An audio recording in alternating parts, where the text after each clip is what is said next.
Neighbors! Sabi ko sa inyo, ilalabas ko baho nyo. May isa akong salita, eto na. Si Barney po, may anak na yan. Tapos, hindi niya sinusustentuhan, ha? Ito naman si Eggers, may girlfriend, di ba? Pero ang ginagawa mo sa bootcamp, nagdadala ka ng babae, ginagawa mong bahay pansit kantunan. Ngayon, pag nakita to ng girlfriend mo, happy breakup, wala na kayo.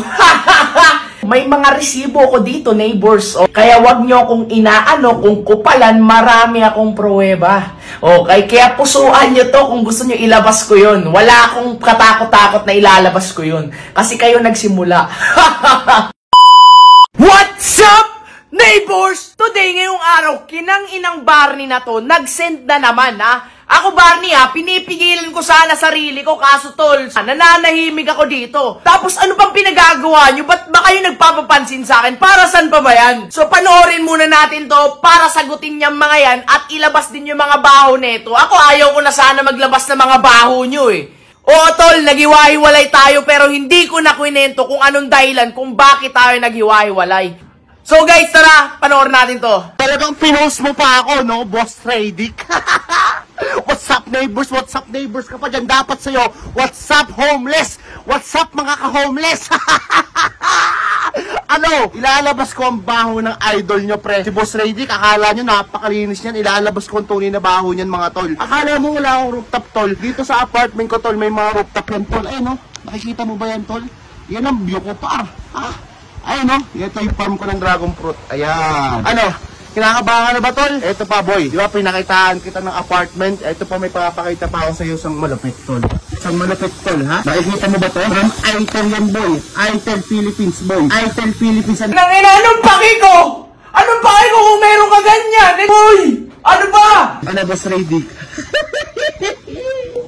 Pulis ka, no? Ibang level na dati yung alaga mong pusa, kinakagat ka na, no?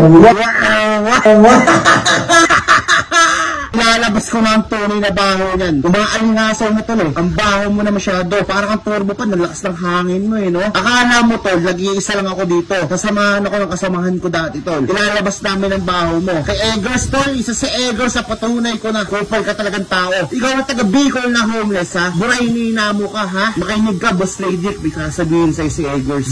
Boss. Bakit nga ba nawala ako sa ganggang? Ito sasabihin ko sa inyo, ha? Ito yung mga rason kung bakit ako nawala doon. Unang-una, merong magnanakaw sa grupo namin. Kaming mga ganggang, meron kaming leader. And yung leader namin, sasabihin ko ng diretso ito si King Radic. Putang, ano mo King Radic? Di ko dapat sasabihin to sa'yo eh. Pero, ito yung nangyari. Meron kaming business na napag-usapan. Marami kami nag-invest. Sa kanya namin pinagkatiwala yung pera namin. Ang nangyari, bigla siyang nawala. Inistapan niya kami. Di namin siya makontak, di namin siya mahabol. Kasi nagtatago na siya ngayon. Kaya isa yun sa mga rason kung bakit kami nagkahiwa-hiwalay. Kasi bigla siyang umalis eh. Ang business na dapat namin itatayo, yung gold, para pagdating ng ilang taon, syempre tutubo yun. Alam mo naman ginto, di ba? Tumutubo talaga yun. Yan yung mahirap sa grupo namin eh. Meron talagang magnanakaw eh. Kaya si King Radic, uy, ibalik mo yung pera namin. Eto pa, nangako siya sa amin na bibigyan kami ng 16 Pro Max. 1 terabyte pa sabi niya. Ang nangyari, binigay Realme si 20. Upal ka naman, Radic. Yung pangako mo, di mo tinutupad.